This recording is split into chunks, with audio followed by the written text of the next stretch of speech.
What is my point of view about the situation with these two signals? I am not specialist in calorimetry, so it's a very brief remark. If heat is much more than chemical heat, and if experiment is reliable, there is no doubt that it's okay. So maybe you don't need proof. Is it proven already? Maybe yes, because we've had many interesting results here. Unfortunately, I agree in this case with Professor Worledge that for wide audience, it's not probably convincing because there is no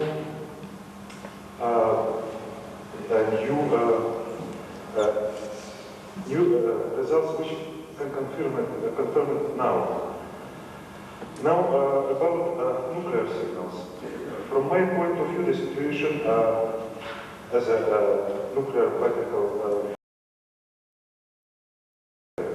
Why? I think there are two reasons. First, phenomena turns out to be much more complicated than it was assumed first. And the second, our attempt were very, very preliminary, I would say.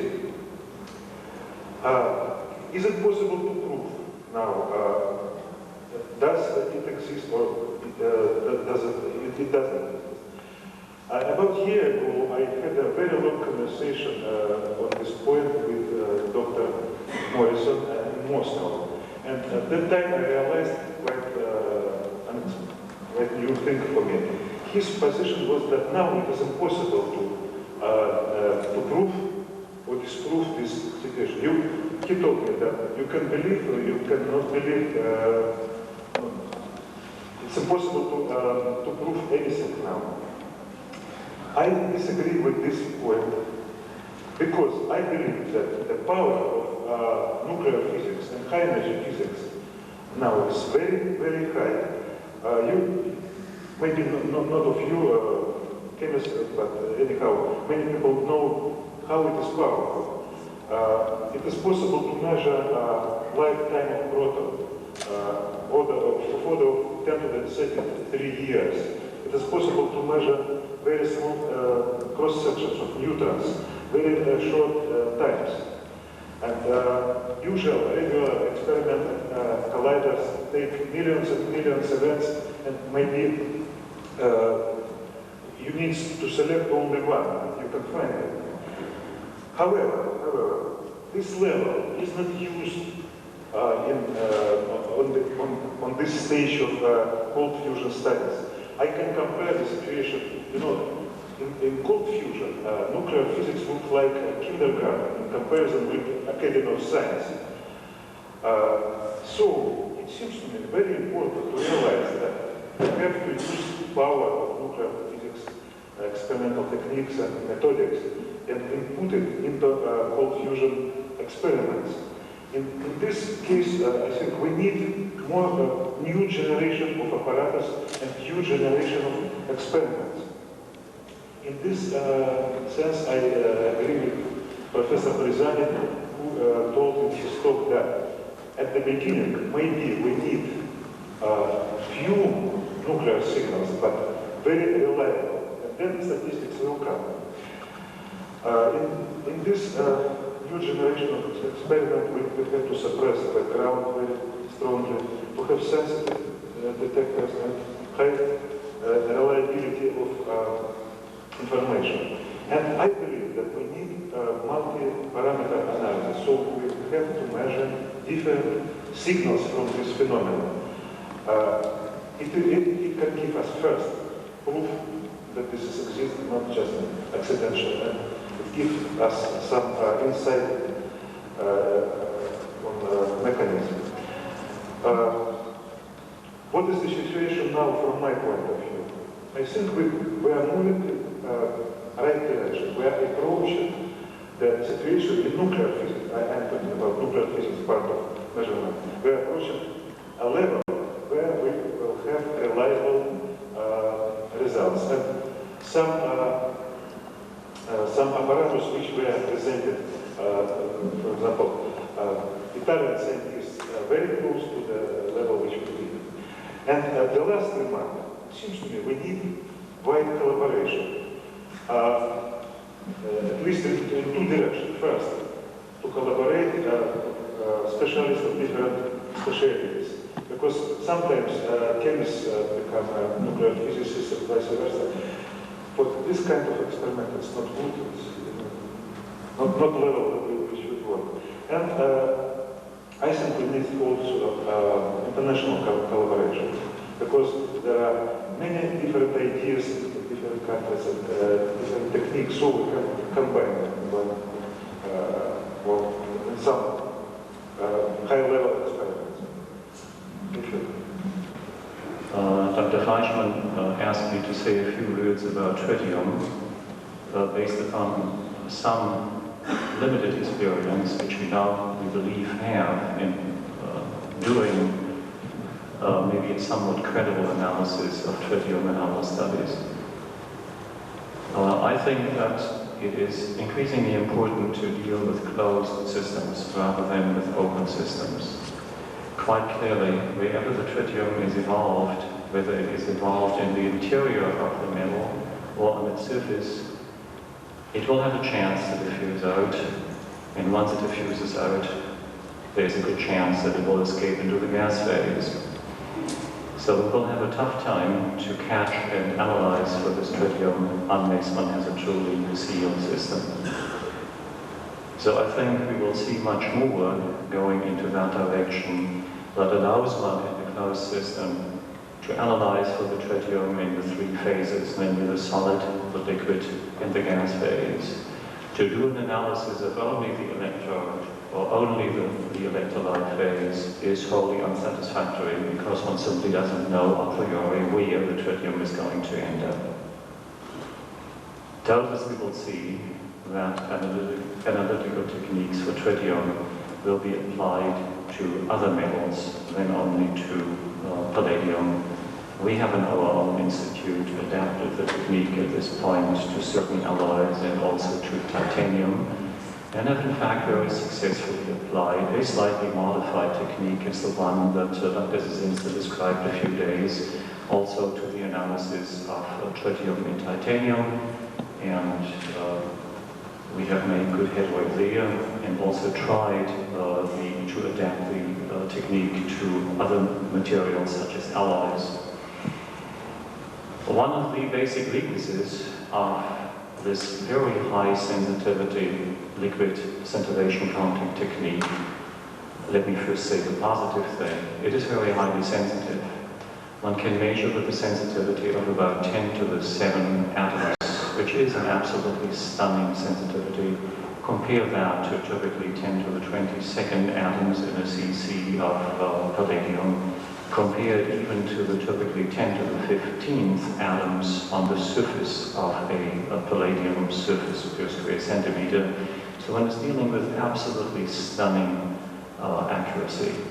Also, if you compare the 10 to the 7 atoms to, let's say, a generation rate of 10 to the 5th tritium atoms per second per square centimeter, and that is about the order that many people appear to find, then one is capable of translating that into a heat energy of about 10 to the minus 7 watts or thereabouts. So a very powerful technique indeed. The disadvantage lies in the relatively long time constant to make one measurement. It is not an online measurement. What comes to mind, therefore, is in the future to develop a technique that allows one to use an online monitoring system, and those are not capable of such high sensitivities. This was brought out in one of the talks on Sunday. And one could couple, therefore, the advantages of an online technique with lower sensitivity with the integrating technique of liquid scintillation counting, which has a long time constant but superior sensitivity. What is also important that one concentrates on is proper calibration procedures and the use of proper standards. There is no proper calibration if one doesn't have proper standards. what kind of water one starts with, what kind of chemicals one starts with is exceedingly important, and one should be well aware of what the starting chemicals are that one is dealing with. One cannot assume, as we have learned, that one batch of water, of heavy water, from the same manufacturer is identical in tritium content from the next batch of heavy water. Batch means even that one bottle may have 100 times as much tritium than the very next bottle that one got with the same shipment, which makes it mandatory to probe and analyze, probably oneself in one's own laboratory, what the tritium content is of all the chemicals that one uses before they go into the experiment. That brings me maybe to the last point I wanted to make with tritium. I regard it as very significant to analyze for all of the tritium in all of the components that go into the system before one starts an experiment. If one is lucky, one can also analyze for the tritium as it is being produced by a proper online technique, and then it becomes likewise important to analyze again at the end of an experiment. Now, my understanding was that the panel should raise certain subject areas and then throw them open for discussion. And whenever this is to be handled, I would be more than happy to try to entertain questions whenever they come. Well, we certainly have some questions. Maybe we should take this sequentially. What do you think? Let's see how we go. Are you ready to take this, try and deal with this first point? Let me just throw one out. My attitude to counting neutrons is always that I prefer to leave this to the professional nuclear physicists. I think this is such a difficult subject.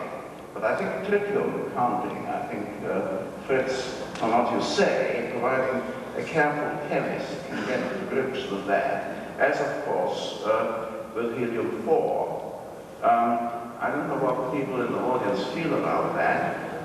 Let's defer charged particles. I think that needs a lot more work doing on, as does, of course, electromagnetic radiation. What does the audience feel about this development of this first aspect of the subject? Who wants to lead off here, everybody? So, there's somebody here with a microphone. Please, could you start there and then Professor Burasami.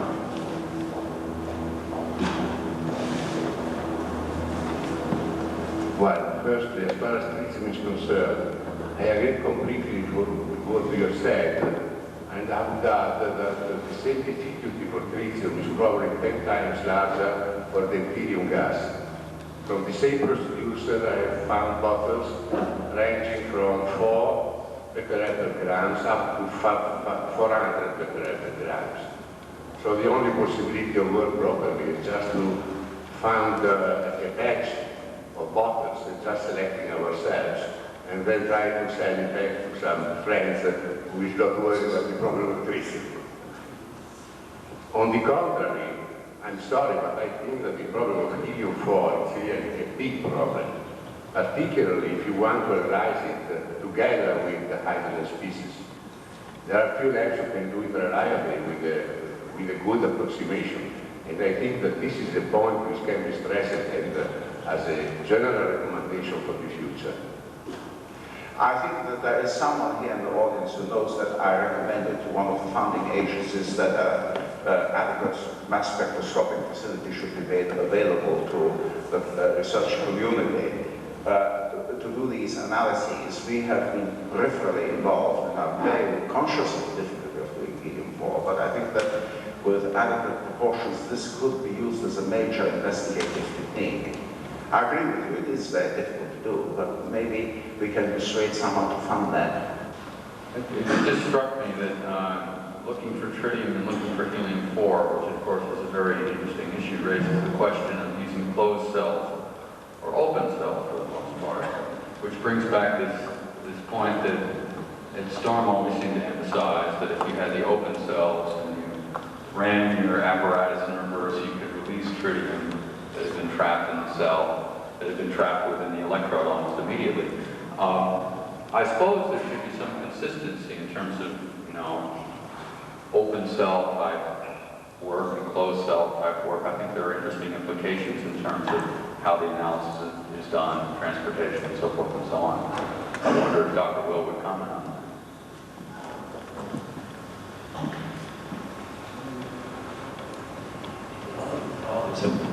Das ist wirklich.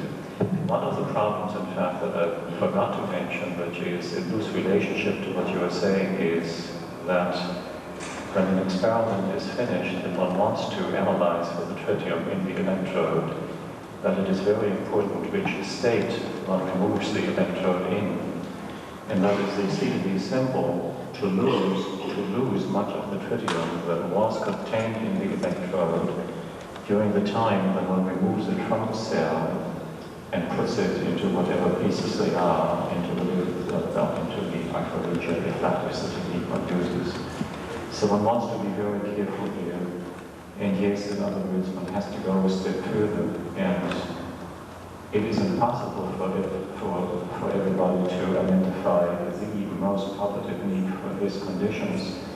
And I think that everybody will have to decide as to what the particular technique is that he is applying. It does seem to me that if a lot of work is going to be done on heat, that since the tritium and the neutrons and so forth haven't seemed to be commensurate with the levels of heat through known nuclear physics, that one might consider, just when one is doing heat, to try to go to a closed cell if possible and really go for the helium-4 and do that. But I mean, that's just a personal bias. But there's an interesting consideration. I think, I know I raised this question about the central facility for helium-4, but I think we should take this very seriously, that there should be someone should provide a mass spectrometric facility. And on the backs of that, and what Fritz Will has said, I think that it is possible to design a sealed cell, saying how some designs of sealed cells which could be evaluated, which don't need to cost the Earth, and which might be suitable for people to then use for their experiments, be it tritium or helium-4. I think that would be a service, because not everybody has the same level of expertise, and I think if we could discuss this in this next year, we would advance quite a lot. It is often just a small problem like that which holds us up. So, as far as the neutron and the tritium goes, it's important for physicists to get a good handle on the N/T ratio or the yield or whatever you want to call it. And reproducibility in the tritium, which is now being achieved, I think will eventually yield that perhaps next year. One of our main goals in the subsequent year will be to promote collaborations. Okay, and I think perhaps Dr. Tsarev could help us in that way if he would offer a collaborative agreement. Otherwise, we will collaborate with the groups in the U.S. on the tritium measurements. And I think that the heat perhaps is also reproducible, and I think this could be furthered by collaborations also. we do have to move on, but would anybody say something about charged particles? You want some? Isotope distributions. Well, okay. Perhaps just to formulate, I've only seen very little work and no discussions, or maybe a couple of comments during this conference on this question. I mean, not just lithium, tritium, but also, for example, palladium. Has this been looked at? Has it been laid to rest? Because when we talk about reaction products, of course, and we don't know exactly what the reaction is, and we have a variety of hypotheses.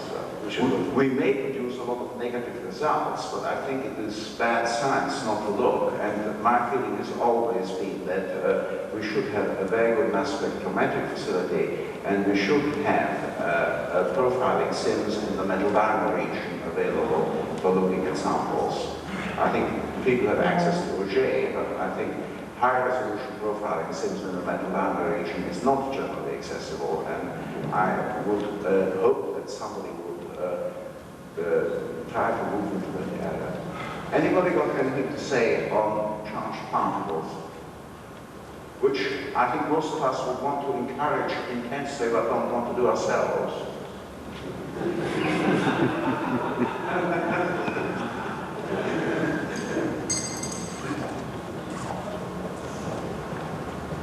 One suggestion I made this morning in connection with the TRM model was that people look at actually shine radiation on the surface of deuterated titanium and look for charged particles and neutrons. I found out shortly thereafter that George Chambers has already started to do this, and even though he hasn't had a variable source for the radiation he did have a positive result. So this, I think, is an avenue that might yield positive results. But I think that I would encourage more collaboration. Of course, corroboration is the key in all these things. And I think one attitude that I've kind of noted along the way, that the theoreticians can't do the experimentalists any good, I think that's a bad attitude, and that's a bad attitude. The other thing, a specific suggestion, we seem to find slow neutrons connected with the electrolytic cell production of excess heat. I would like people to look for slow neutrons, and the much maligned BF3 tube I found was not, the things don't bite. I mean, sure, if you're going to put them in molten lead or something like that, you're going to have problems. And this guy at Georgia Tech, even my wife would have known not to put the thing in boiling water, but BF3 tubes are not all that bad. I'd like to see people use slow tubes and fast tubes in their labs, use borax shielding, and look for slow neutrons. Everybody wants to find 2.45 MeV, but there may be slow neutrons. These would be the analogs of the slow helium. Okay. I think the message is for Professor Ikegami to dig us another cameo upon their gold somewhere in which we can do such experiments. Could we go on to the question of heat?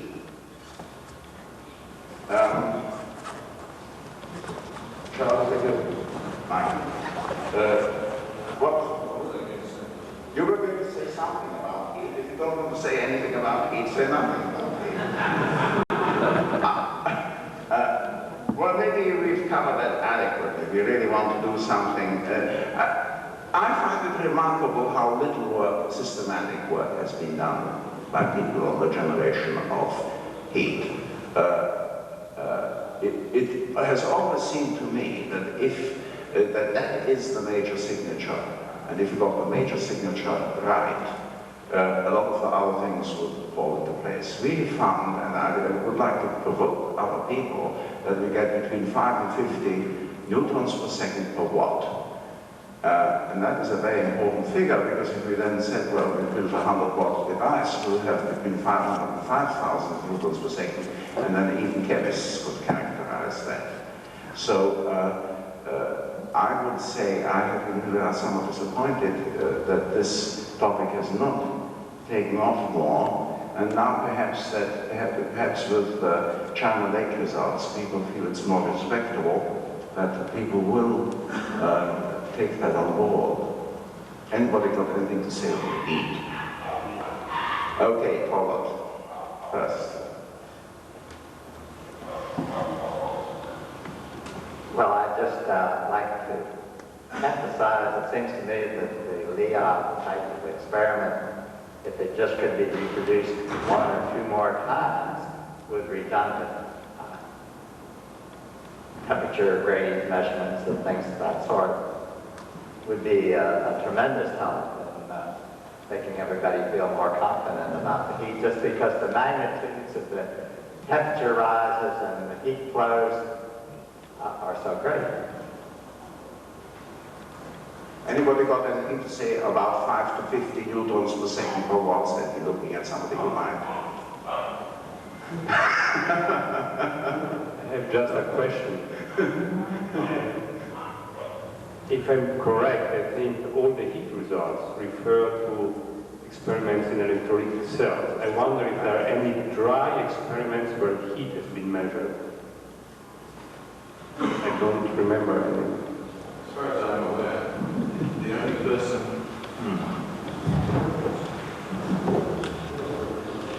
If it's really true that a high G to PD ratio is important for the production of heat, and I happen to believe that that is true, And the only person that has ever attempted to do such an experiment in the gas is Baranowski. But in order to get to 3 gigapascals of deuterium, you have to have a huge mass of metal, which very much mitigates against quality calorimetry. So whether or not he achieved the loading ratios for a sufficient length of time or not, I very much doubt that he would have been able to see the sorts of heat that have typically been seen in electrochemical experiments. It may very well be that another factor is needed. You may need to have some flux across the interface. The electrochemistry may have more than one purpose, for example.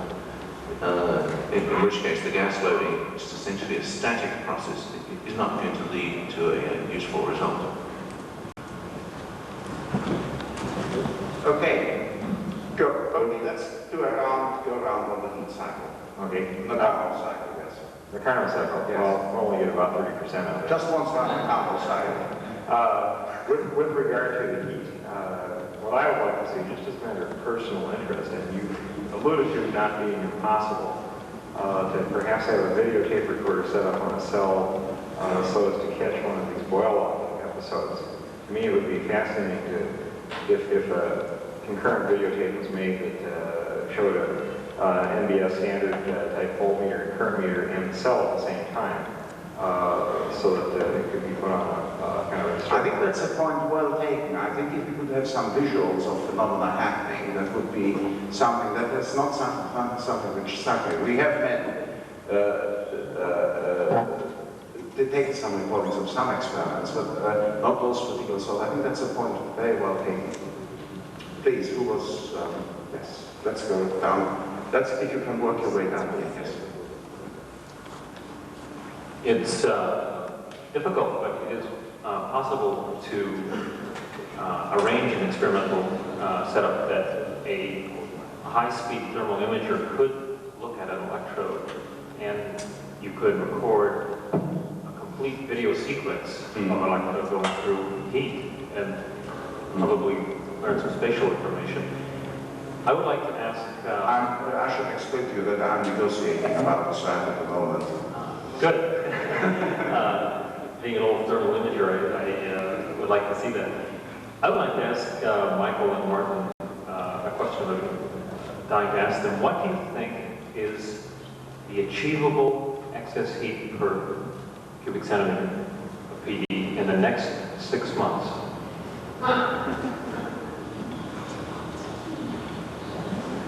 I prefer him to start with that.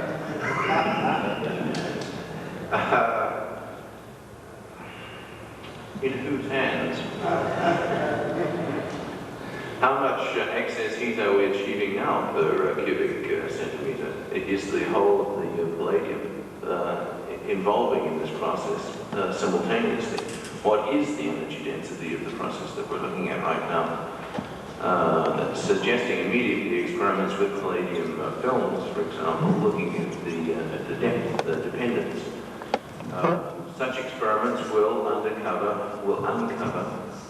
a new set of problems, and in 6 months I very much doubt that unless you get very lucky that you'll achieve the result, if you're not already achieving results. We're achieving 10 kilojoules per cubic centimeter.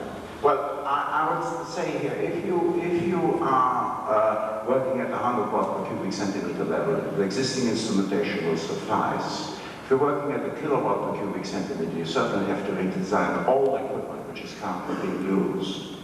And whether it is ever sustainable, because you get terrible engineering problems out about that. And if you ever got beyond that level, you would be in some difficulty. I'm curious as to how anybody knows how much they're getting unless they're using thin films. You do network. Well, what I say, I include the idea of thin films in that. Beyond a certain point, you have to redesign everything. The electrode, the cell, the containment system. It is very hard if you speculate about that, what you would have if you had 10 kilowatts per cubic centimeter. I don't want to say these things, but it is difficult. I return to your question about can we do anything that was 5 to 15 neutrons a second per watt? And the sensitivities are certainly there at 2 orders of magnitude better. And so if there really is a relationship between heat and neutrons, then you could get a diagnostic tool that would be several milliwatts, and it might give guidance. And so there's both a scientific question, is there a relationship, and a practical question is, can you better track what's going on in the heat experiment? And both of those, the big problem is not measuring the neutrons as much as getting the neutrons together with the calorimetry. I am considering structural effects of heat release. I think everybody agrees that diffusion is different from fusion. Yeah? So everybody has already seen some surface structural effect of diffusion. In case you have a fusion, even in a few microns of the thickness of the metal of the sample, you should have such a big structural effect localized there that solid-state physicists, metallurgists should be able to single out that in a very different way than diffusion. Considering Preparata model, even a delocalized fusion with delocalized release of energy concerns a number of atoms which is very, very small. It is very, very localized, even if it is completely delocalized from the microscopic point of view. So there should be the way from solid-state physicists to single out the effect of a real fusion in a different way than the effect of diffusion.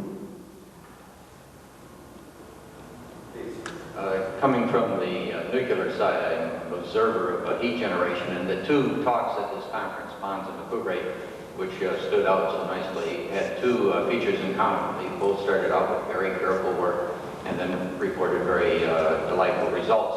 And my comment, my observation is that there's a very clear recipe for the production of heat. And it takes capable people, adequate time, with enough money, and there seems to be a threshold in the range of a few $1 million. I wouldn't have said it as quite as much as that, but it's not negligible. I think there's also a lesson here.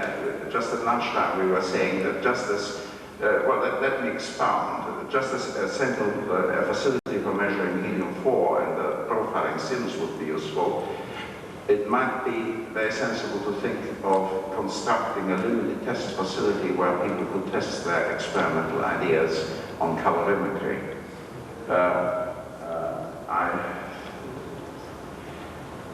We are thinking about fairly intensive collaboration if we go into that area, but it is something which ought to be thought about and maybe rejected or whatever. Dr. Tenenbaum here asked a question about if there was experimental sources of dry heat. I call your attention to page 18 of the list of references of his fusion packs, one by Caribou. And he did an ion, it's called cold fusion observation of gas discharge device cathode. He reports that he achieved 150% excess heat during that experiment.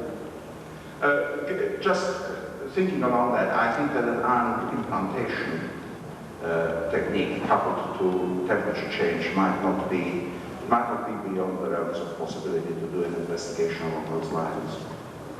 Now, I think we have a comment over here, and then perhaps Scott.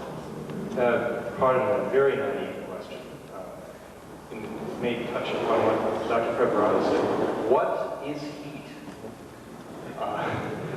I mean,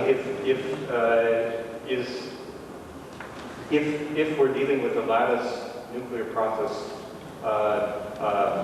interaction, we're looking at the generation of phonons.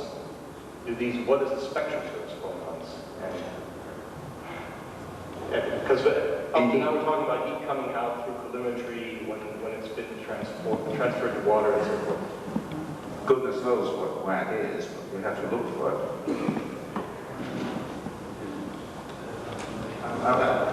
That's something we really have to do.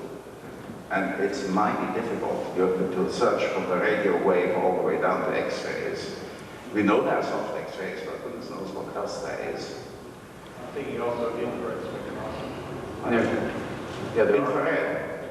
Well, yeah, you could stick it in an FT infrared machine and look at the emission mode. You could certainly do that. Yeah, there are a number of interesting issues here. I mean, the point was raised that solid-state physicists should look and make the distinction between diffusion and fusion and try to figure out what's going on.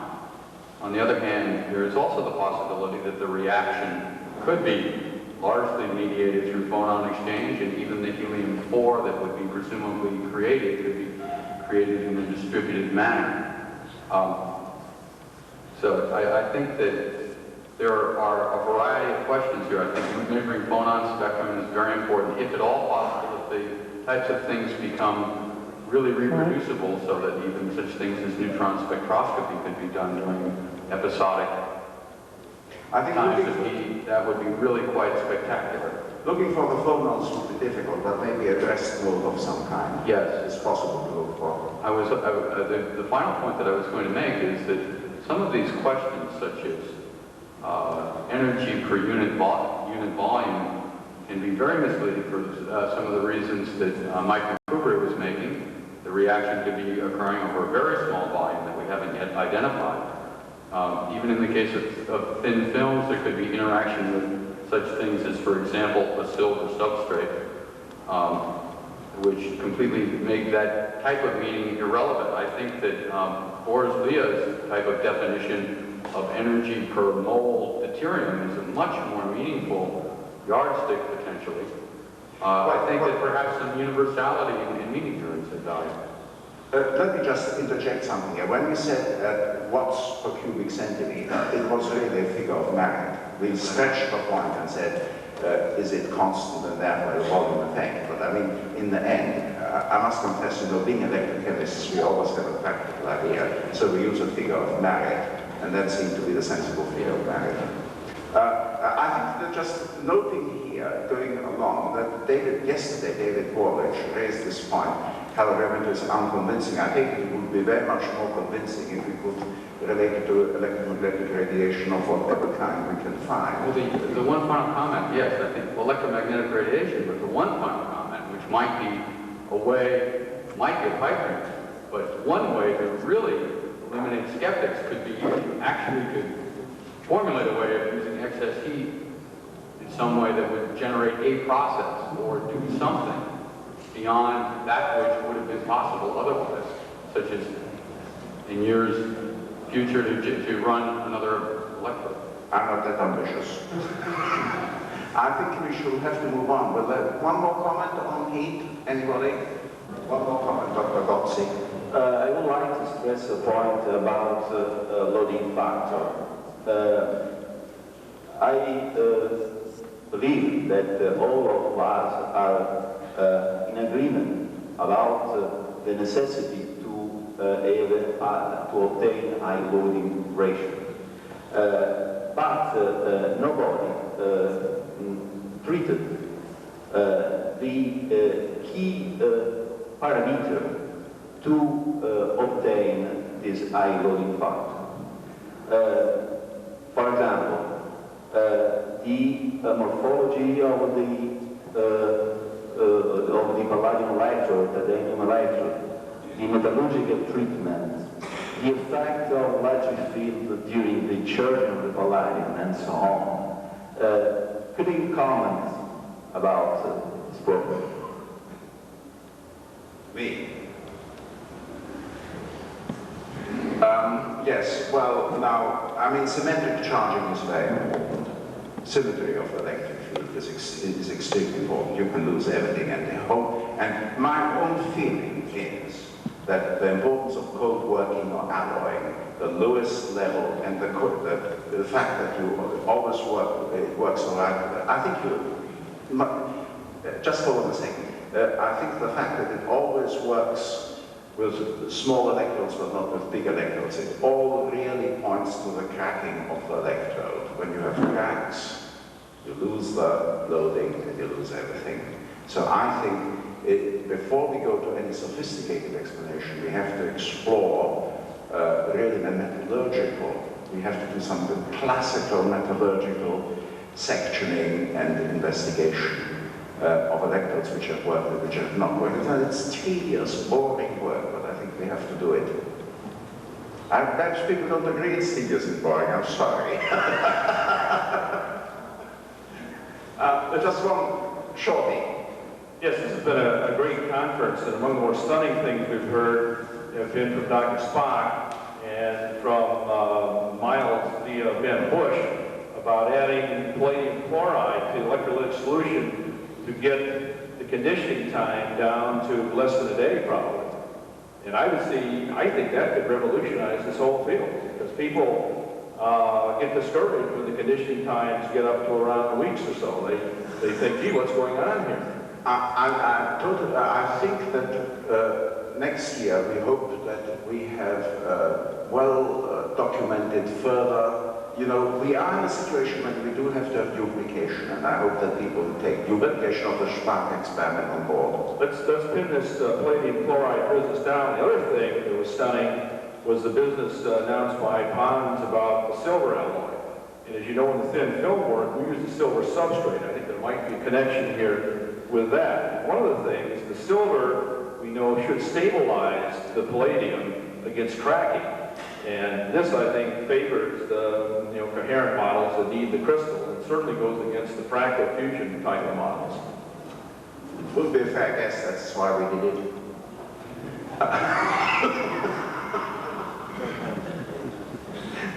Well, I think we should move on. Let's think about the relationship of theory and experiment. Giuliano, do you want to throw yourself into the lion's den? Yes. There he is.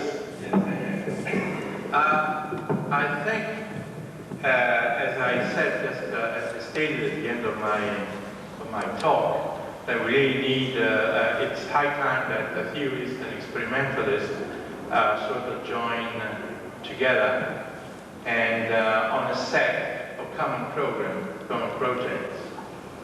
All right, there are two types of projects that theorists and experimentalists can work fruitful together. The first one is to try and understand the electrochemistry. What happens at the surface?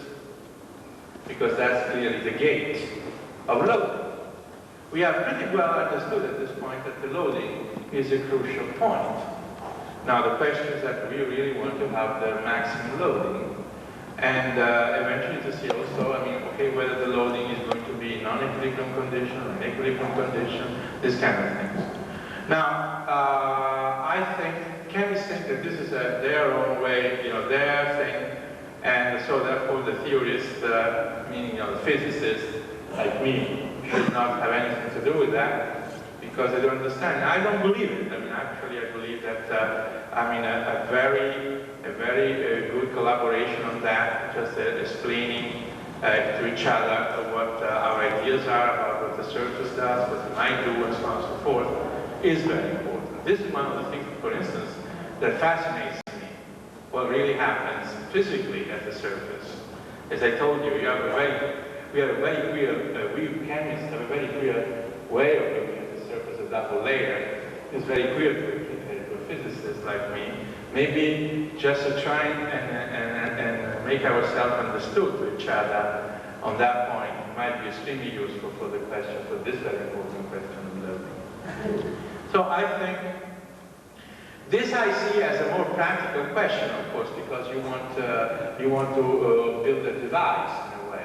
You want to build something that will charge right away and will stay that way, and that you can control, and of course you are going to do it through the surface, and you are going to do it through an understanding, a deep understanding of the various physical processes that take place at the surface. And just to go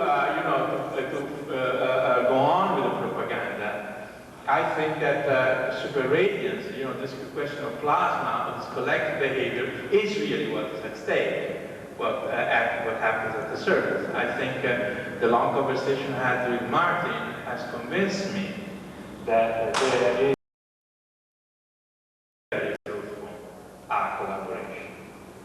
So I think that is one point. The other point is the nuclear physics. Now you are able to charge this thing, to control it, to do whatever you want with your condensed matter system. You are producing nice plasmas. Now, what happens in different conditions? Now, where is it localized? Where is the process localized? Is it localized or not? In this theory of electromagnetic phenomena, like coherence, there is a very clear, the notion is very clear of a coherence domain. Meaning, and that's a very meaningful notion, where essentially a phase coherence finds itself in condensed matter as a space coherence. So, time and space are related. And, well, I might mention you, for instance, that a typical example, according to us, a typical example of a coherence domain are the famous Weiss domains of magnetism that all of you know, and are the famous block walls that separate Weiss domains in ferromagnetism, and which have an extremely constant kind of size all the time. We do expect this kind of things to show up also in the fusion processes. So having a diagnostics prepared, just a designing very clear experiment to deal with such things. I've seen that Fritz will have made an effort to locate along these rods, palladium rods, the regions of activity, if I remember it correctly, and seeing that it was a highly homogeneous thing. The size that we expect for this kind of coherence domains are a few microns. And that would be an extremely interesting kind of information that I get. Also, try and understand the various electrochemical conditions in order to achieve stationary states, plasmas, all kinds of things. And as we go along, and we have a good collaboration with experimentalists, we may think of many more things. But I think if you just map the whole of the field with some good ideas on collective behavioral things, I think of the various elementary systems which are involved in the process, I do believe that a very fruitful collaboration might come out, but I see it only in an interactive mode along those lines. Well, I think the size dependence of the coherence domain is certainly something we can attack. I think I would take up the Ralph first, if you don't mind, because you've had quite a few comments.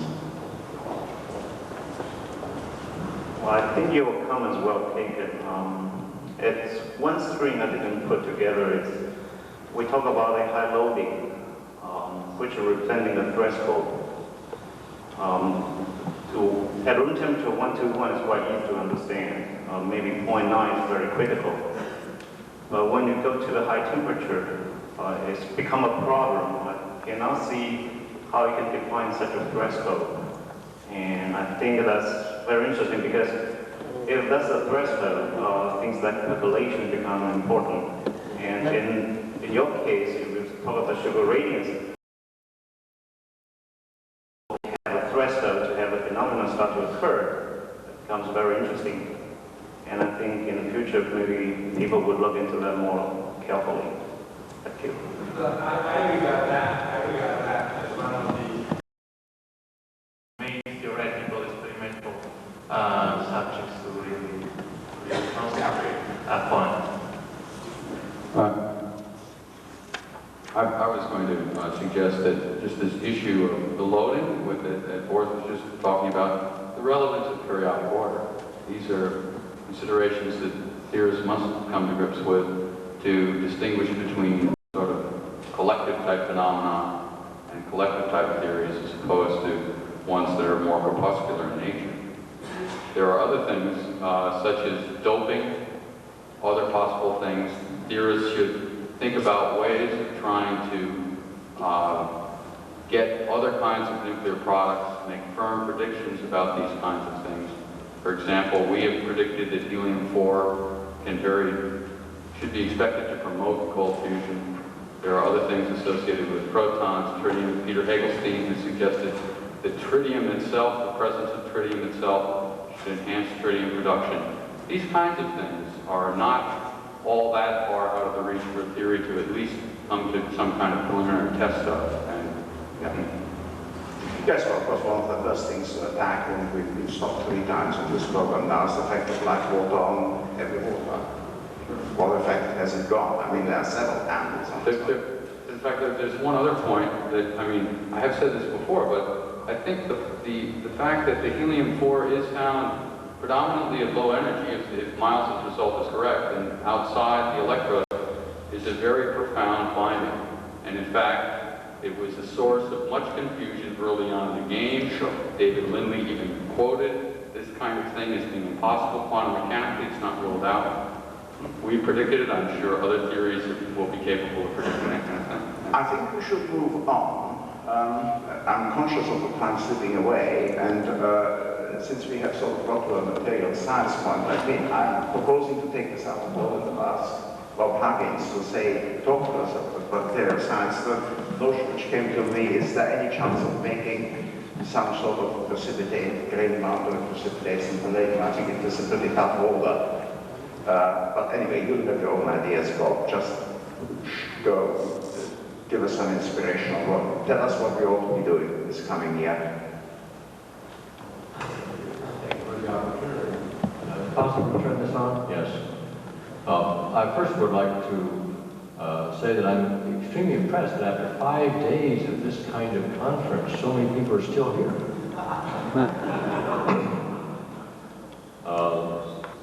It's absolutely amazing.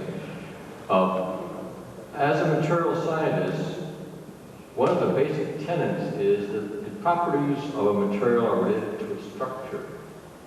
You don't know always what you mean by structure.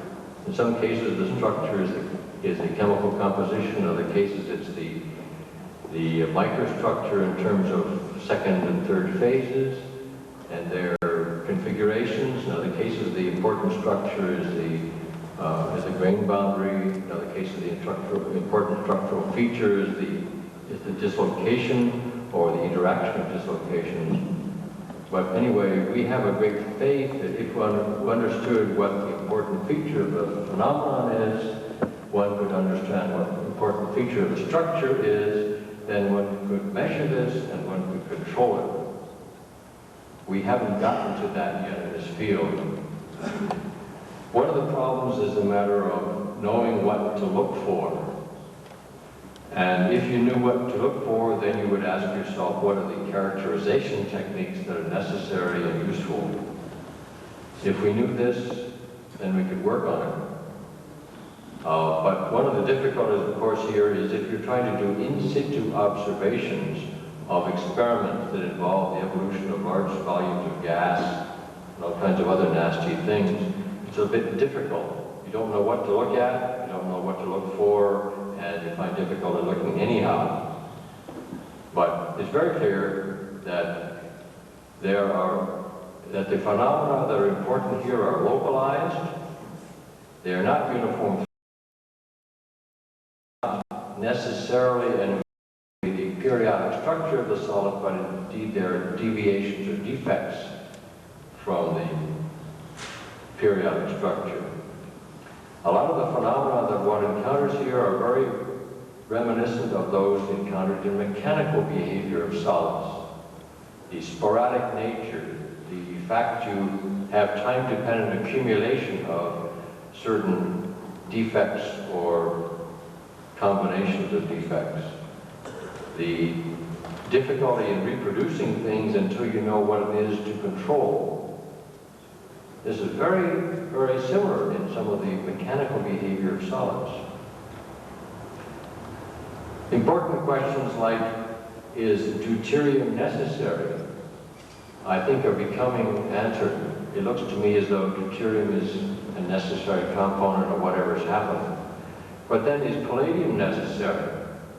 The assumption has been that palladium is a magic bullet. I don't happen to believe that. But at this moment, except for the gas phase loading of titanium, most of the thermal effects have been observed, if not all the thermal effects have been observed in palladium. These are very, very simple and obvious questions. And I think it's sort of ridiculous to spend a lot of time sharpening up the analytical procedures when you don't have an experiment that you know how to turn on and off. So it's wonderful to be able to hope to get reliable, reproducible nuclear information about experiments, but you're only going to do this when you know how to get the experiment to turn on when you want to make a measurement. And I think we've seen in this conference as well as the previous conferences, wonderful measurement devices and methods aimed at non-existent experiments, or experiments in which the phenomenon you're looking for doesn't happen to be taking place when you're looking for it. So really all I can say is I think there's a wonderful opportunity for people to understand what's happening once they learn how to make it happen. And how to make it happen is a material science or electrochemical material science kind of problem. And some people are beginning to get some clues about this, and it appears that they are so happy about these clues that they're not anxious to tell us all about them. But perhaps by next year, some things will become more obvious to more people, and this will allow the experimentalists perhaps to do some things that theorists can understand. Thank you very much. Right. You want to talk about say something about details, please. Yes. I wanted to say a little bit about the gateway, namely the surface, the gateway for the deuterium into the material itself, as alluded to by Dr. Preparata a moment ago. What makes, in my view, what accounts very much for the irreproducibility of the phenomena, but accounts very much for the problems that so many laboratories have had, and we count them all that have ever worked in this field in these last 2 years, or just over 2 years, then I think there are two factors at least that account for the problems that many of us have or have had. That one has to have the surface just right, in the right condition, but in that I see personally only a necessary but totally insufficient condition to produce any nuclear phenomena or excess heat, and that on top of getting the surface just right, one has to get the interior just right, and this is where Dr. Huggins just talked about. And the unfortunate thing is that we know so damn little about either one of these conditions that have to be just right.